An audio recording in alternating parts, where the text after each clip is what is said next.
Irmã Morte chegou, um filme que talvez ninguém tivesse esperando. Que filme é esse, Lucas? Bem, é uma prequel, é um filme que se passa aí décadas antes daquele Verônica, também lançado original lá da Netflix de 2017.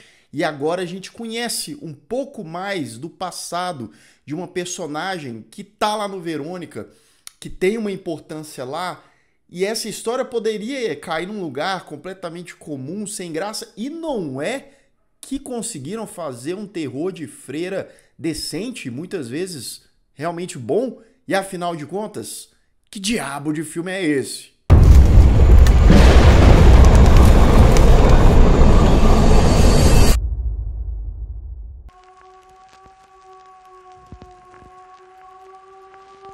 Sejam todos muito bem-vindos a mais um Refúgio Cult, meus amigos, hoje para a gente falar sobre Irmã Morte, terror espanhol desse ano, fresquinho, novinho, que tá lá na Netflix, que como eu disse é uma prequel, se passa antes dos acontecimentos de Verônica, lá de 2017. Conforme o filme vai passando, você vai entendendo mais, né, como que é essa ligação. Na parte sem spoilers, eu não posso adentrar muito isso para não estragar muito aí da sua experiência, porém, todavia, contudo, tá lá naquele universo, fala aí de uma personagem, a gente vai chegar lá. Antes disso, se você ainda não é inscrito aqui no canal, se inscreva, ajuda bastante, dá uma força, vai que você goste aí de ver um videozinho ou outro e ainda não é inscrito.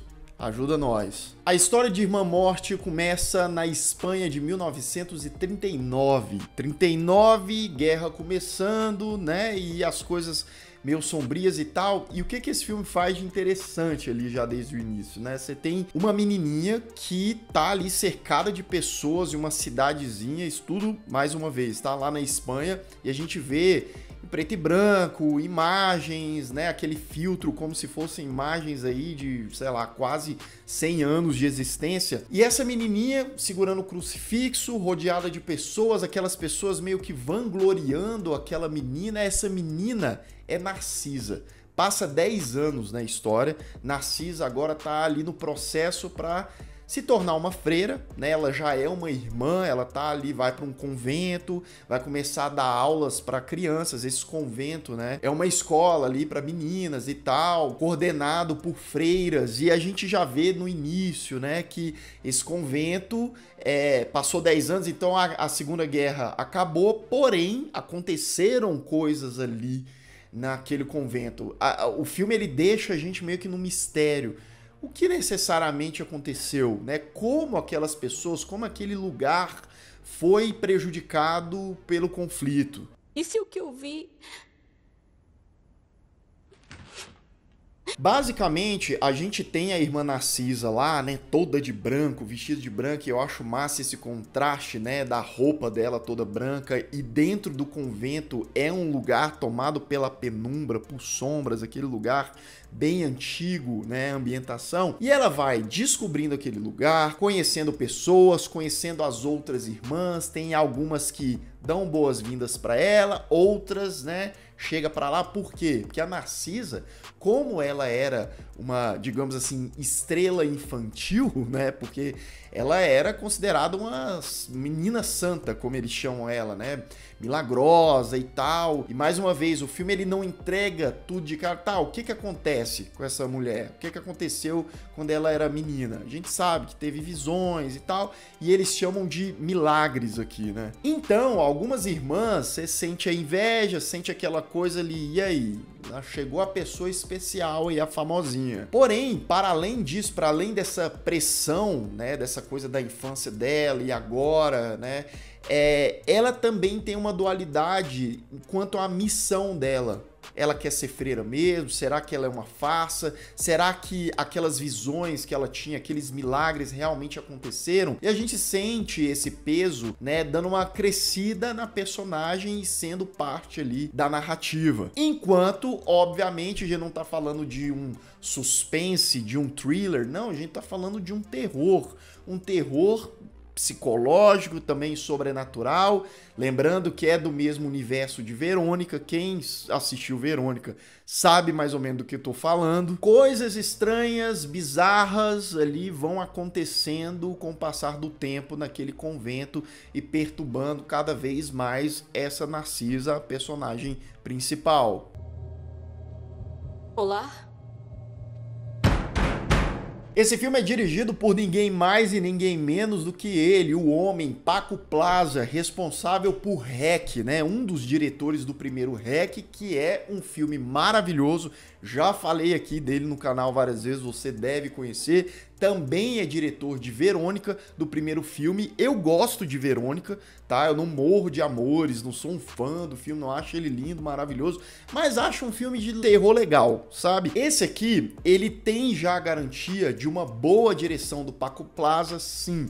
Quando você tem um filme de terror com um diretor que sabe o que está fazendo, sabe a história que ele vai contar, ele é um dos co-roteiristas aqui também, o Paco Plaza. Isso é um total diferencial, né? Diferente de o quê? De outros filmes de freira de terror, que tem o propósito único, exclusivamente blockbuster, aquelas coisas. Eu não vou ficar me adentrando aqui, negócio de freira, né? Do Invocaverso lá e tal, que eu fiz uma análise só pra ele. Mas esse filme aqui, ele traz ao mesmo tempo uma simplicidade e uma criatividade que vai crescendo cada vez mais, que é coerente, que é consistente dentro daquela proposta que o filme oferece, tá? Então você tem aqui pelo menos umas 3 cenas de terror que você fala, capricharam, que você fala, ó, isso aí é interessante. Isso aí é legal, tá? Mais uma vez, com simplicidade. Essa frase ela é muito clichê, mas menos é mais, tá? Muitas vezes. E esse filme aqui é a prova cabal disso. É um filme simples, do começo até o fim. História ali, como eles usam os elementos para criar o terror, né? Às vezes é uma personagem dentro de um confessionário, uma coisa claustrofóbica e tal. Dá pra criar uma cena interessante? Eles conseguem aqui. Ou uma personagem que tá com terço, e esse terço vira um negócio de sangue ali, um negócio nojento, também interessante. Então você vê que o aproveitamento desses objetos, desses elementos na narrativa e para criar essa sensação de estranheza, de agonia, são eficientes aqui. Se ela pudesse ao menos me dar um sinal, o que fosse. A primeira metade do filme, ele é um pouco mais tímido, ele não mostra muito a que veio, assim, beleza, você tá criando o caminho pra chegar, né, até os finalmente, pra resolver algumas coisas que estavam sem respostas e tal, então é importante que você segure muitos desses, né, argumentos aí até o fim ou quase o final. Eu confesso que chegou ali, e é um filme curto, né, ele não tem nem 1h30 de duração, chegou ali nos 40, 50 minutos, eu entendendo, já sabia da personagem principal, ambientação, aqueles outros coadjuvantes e tal, e eu tava pensando, tá, e aí? E pra onde que esse filme vai? E né, demorou um pouquinho nesse sentido, mas uma hora ele chega. E pra mim, me convenceu ali na maior parte do tempo, quando finalmente a gente tem, mais uma vez, como eu disse, nessas resoluções. Ainda no aspecto de direção, mas ainda a ambientação, que é criado ali de atmosfera, né? A gente tá aqui em um ambiente muito antigo, muito escuro. Perceba que nas poucas cenas do lado de fora, existe uma iluminação mais forte, aquela coisa mais, né? Que a cinematografia tem aquela coisa mais brilhante, sabe? Porém, dentro do convento, que é um lugar sagrado, religioso, você tem mais uma vez aquela coisa da escuridão envolvendo aquelas personagens. É algo que parece que está entalado na garganta, e não estou falando apenas das personagens, mas na garganta daquele lugar, se é que você me entende, né? Então, objetos se movendo, lugares ali ou barulhos que vão aparecendo aqui e acolá, que a conta-gota, pelo menos inicialmente, vai construindo aí um pouco de tensão.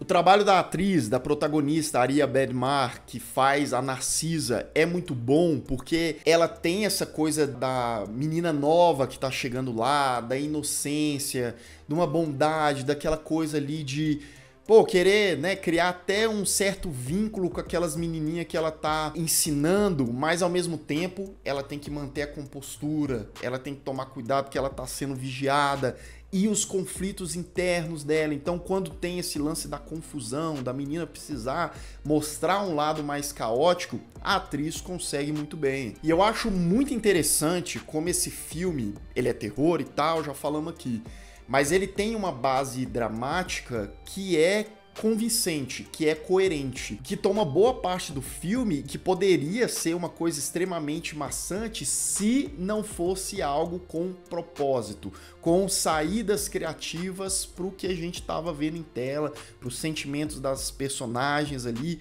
o que elas passaram, chegando assim lá nos seus últimos 30, 40 minutos e um terceiro ato trágico, tenso, sabe? Que realmente abraça ali os segredos que estavam permeando aquela história e fazem o senso de urgência, de perigo e de terror realmente crescer em saídas bastante originais aqui. Então eu dou para Irmã Morte uma nota 7.5. E eu confesso que eu gostei um tiquinho mais desse aqui do que do Verônica, tá? Que são ambos dois filmes. Você tá aí, época de Halloween ainda, né? Passou um pouquinho, mas tá maratonando algumas coisas, assista aos dois filmes, assiste primeiro Verônica e depois esse aqui, ou a ordem dos fatores não necessariamente altera o resultado. Mas é isso, se você tiver paciência ali no primeiro ato, né, criar uma conexão com essas personagens, eu acho que esse aqui pode te agradar bastante também. Atenção, aviso de spoiler. A partir de agora, continue por sua conta e risco. Glória ao Pai, ao Filho e ao... Irmã. Vamos lá então, ticos. Pois é, a nossa querida irmã Narcisa, né, ela passa a ter umas visões, uns pesadelos, coisas que sim, a gente vê aí incansavelmente em filmes de terror, sendo filmes de freira ou não. Aqui acontece algumas coisas ali mais basiconas mesmo, porém tem desde, né, cadeira mexendo, cadeira caindo, barulho na porta, tem gente gritando de madrugada lá naquele convento, até uma sequência de pesadelo, né, que a Narcisa, eu já entreguei que é de pesadelo, mas enfim, né, que inicialmente você pensa que realmente ela tá lá de boa, né, com uma outra irmã mais velha, que é cozinheira, que bota ela para provar uns bolinhos. Ela, a mulher meio estranha, né? Ela vai provar esses bolinhos, quando ela vê, ela tira da boca, são olhos, os olhos dessa mulher, né? Coisa linda.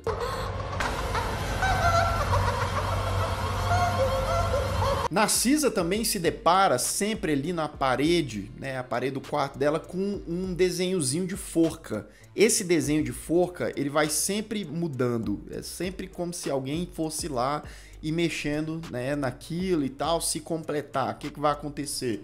Já já a gente vai descobrir. Nisso, a gente vai desbravando a perturbação da Narcisa, da irmã, né? Tem uma das visões dela que ela tá rezando com o pessoal ali, o padre, né, rezando a missa e tal, ela tá com um terço vermelho, e ela passa a espremer as bolinhas do terço e vai sangrando e sujando ela e tal, mas também era só uma visão. Agora e na hora de nossa morte. Amém.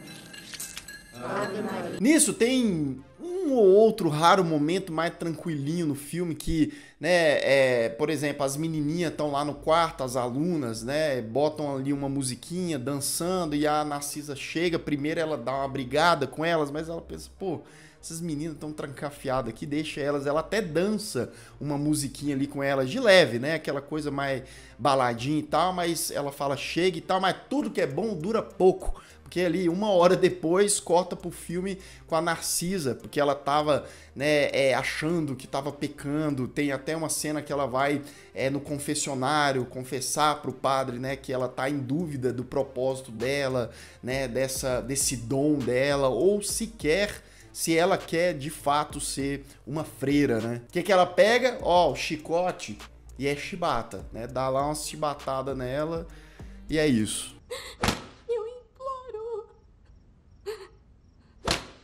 Duas das menininhas, das alunas, elas estão de madrugada, uma pequenininha quer ir no banheiro, uma outra acompanha ela. Quando elas chegam no banheiro, né? Tem uns barulhos estranhos, as banheiras estão cheias. Uma dessas meninas olha ali para a água, parece que tem até um rosto ali na água, levemente, né? E depois surge um cabelo nojento ali no ralo. Supostamente, esse cabelo é de uma das meninas que tá lá no quarto, que apareceu uma tesoura e parece que o cabelo dela foi cortado. E aí a Rosa, que é uma das meninas que estavam ali no banheiro, foi a culpada, né? Levou a culpa de que, ó, você cortou o cabelo da menina e tá cadararará. O que eles fizeram com a menina, com essa Rosa? Jogar ela num mausoléu lá, é uma maneira maravilhosa de punição, né? Trancafiou a menina num lugar escuro ali, numa cela mesmo. Narcisa vai lá visitar a Rosa, né? E a Rosa revela que tem o espírito de uma menina rondando ali no convento, né? Supostamente. E comenta o negócio da forca, que quem faz a forca é o espírito dessa menina, que se completar a forca e escrever o nome da pessoa lá, essa pessoa é amaldiçoada. Ela até menciona uma tal da irmã Inês, que é uma freira que acabou, né, saindo de lá, aparentemente porque o nome dela foi escrito e ela estava amaldiçoada. Será que foi isso mesmo? Enquanto isso, Narcisa, mesmo com as suas dúvidas ali, as suas aflições, né? Ela tá se preparando para se tornar ali noiva de Jesus, que é ali a missão, o propósito da freira, né? Aí ela passa a experimentar um vestido com véu, e aí quando ela está experimentando o vestido, adivinha só, o véu e o vestido se voltam contra Narcisa, passam a espremer ela ali, a sufocar, mas ela acorda, era apenas um pesadelo, mas a perturbação da pessoa, né?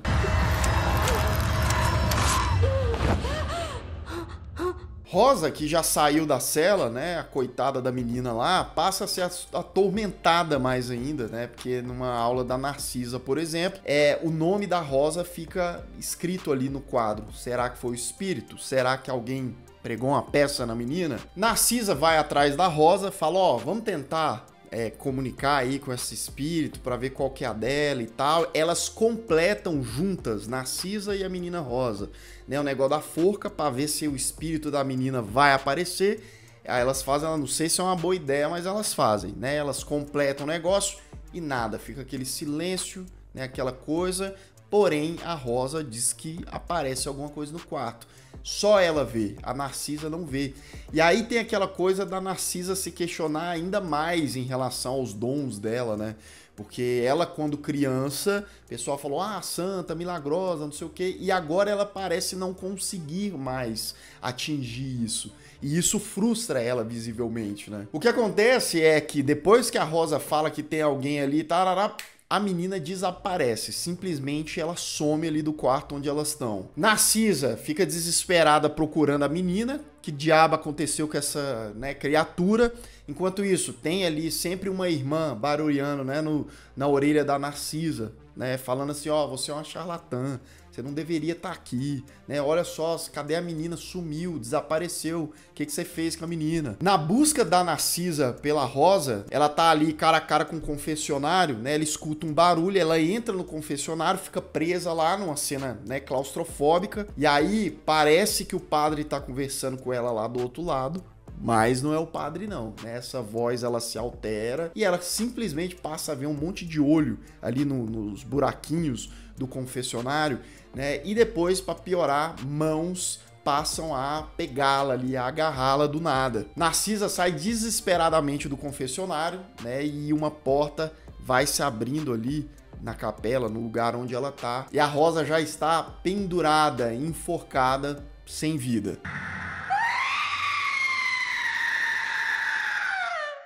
Eles fazem ali no dia seguinte um velório pra menina. Narcisa sofrendo a pressão lá da outra freira, enchendo o saco, né? A Narcisa pega a mala dela e vai embora. Porém, nesse exato momento, do lado de fora, uma cena bem interessante em aspectos visuais, né? Porque ao mesmo tempo que tá claro, começa a sombrear, ficar aquela coisa escura, porque tá rolando um eclipse. E aquilo vai tomando conta dos olhos da Narcisa. Os olhos dela vão ficando branco, né? E ela tem visões do que aconteceu no convento durante a guerra. Um grupo de homens armados, né, um monte de homem invadiu o convento, passou a destruir as coisas, queimar a cruz, né, arrastar as mulheres para lá e abusar de mulheres, incluindo a irmã Socorro, uma freira que estava numa foto que intrigava sempre ali a Narcisa, né? Então essa Socorro, né, ela foi abusada no passado, ela engravidou, tá? Ela teve a filha dela. As irmãs mantiveram isso como um segredo, né? Só que rolou uma confusão lá que a menininha, que é filha da irmã Socorro, né, tava lá sendo separada da mãe, gritando para todo lado. As irmãs, né, as outras freiras, que inclusive eram freiras que estavam atualmente, né, no convento ainda, levaram a menina pra banheira pra tentar, sei lá, tirar alguma coisa. Elas estavam pensando que a menina tava com alguma coisa no corpo e tal. E nessa briga acabaram quebrando o pescoço dela, acabaram matando essa menina. Por isso aquela cena da banheira que teve mais pro começo do filme. Menina, fique quieta! Não resista!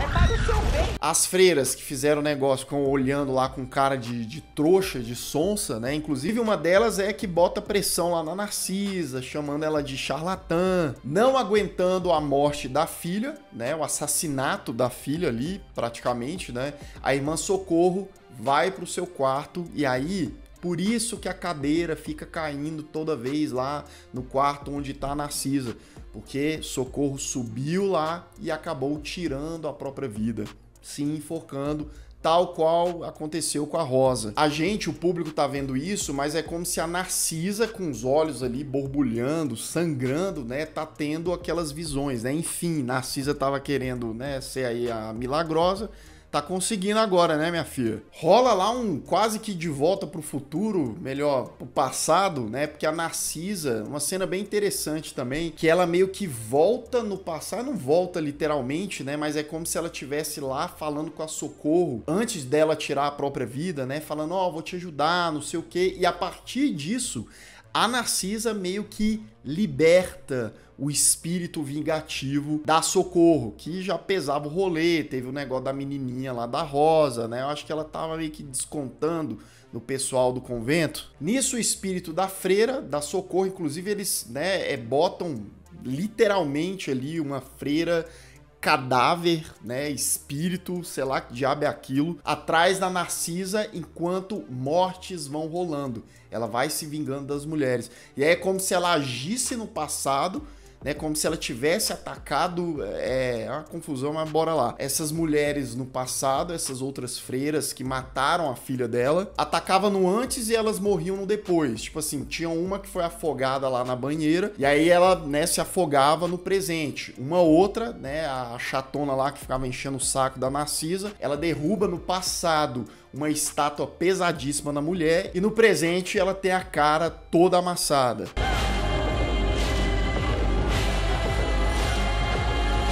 No fim, Narcisa ajudou ali o espírito vingativo na sua missão, né? Ela enxerga ali a Socorro, o espírito dela, melhor dizendo, com a filha dela nos braços. Pela expressão da Narcisa ali, né? Ela abre um sorrisão, é como se a missão dela naquele convento tivesse sido cumprida, né? E aquela aflição, aquela coisa que estava perseguindo ela, né? Em relação à missão dela mesmo, que ela não sabia, ela estava perdida, né? Enfim, ela tinha encontrado o seu propósito. Algumas décadas se passam ali, né? Lembrando que eles estavam em 1949, agora a gente vai para a década de 90. Narcisa, bem mais velha, né? Já idosa, entra numa sala de aula, ela freira e tal, com os olhos, né, brancos, e é aquela irmã morte lá de Verônica. Tanto é que a gente vê a Verônica lá com a amiga dela, e a amiga dela falando, ó, tá mais pra irmã morte, né? Personagem essa, que a gente acompanhou toda a história aqui, mas está lá no Verônica de 2017, que vai ter aí uma função importante narrativa também. Ela vai ser a nova professora de literatura de vocês. Tem mais cara de irmã morte. Bem, esse foi Irmã Morte, né? E tá, mais uma vez, 2 filmes para você assistir. Você escolhe a ordem, não necessariamente que impacta tanto, porque mais ou menos a gente vê a origem da personagem da Irmã Morte, né? O que aconteceu no passado, né? O lance ali do seu dom. E eu achei criativo. Eu achei que o filme consegue sim tirar leite de pedra mesmo para uma personagem ou para uma história que as pessoas não estavam esperando, essa é a verdade. Vai falar que você estava esperando uma história de origem para essa personagem específica lá do Verônica. Mas chegou e é um bom filme, pelo menos na minha opinião, valeu a pena. E na sua, você gostou? Você assistiu o filme? Você assistiu lá o Verônica, o Irmã Morte? Você gosta desses filmes? Algum ou os dois te decepcionou? Deixa aqui nos comentários. E eu vou ficando por aqui, caso você tenha perdido os últimos vídeos do canal, ó, tô aparecendo bem aqui do meu lado, é só clicar e assistir caso o YouTube não tenha te mandado. Um grande abraço e até mais.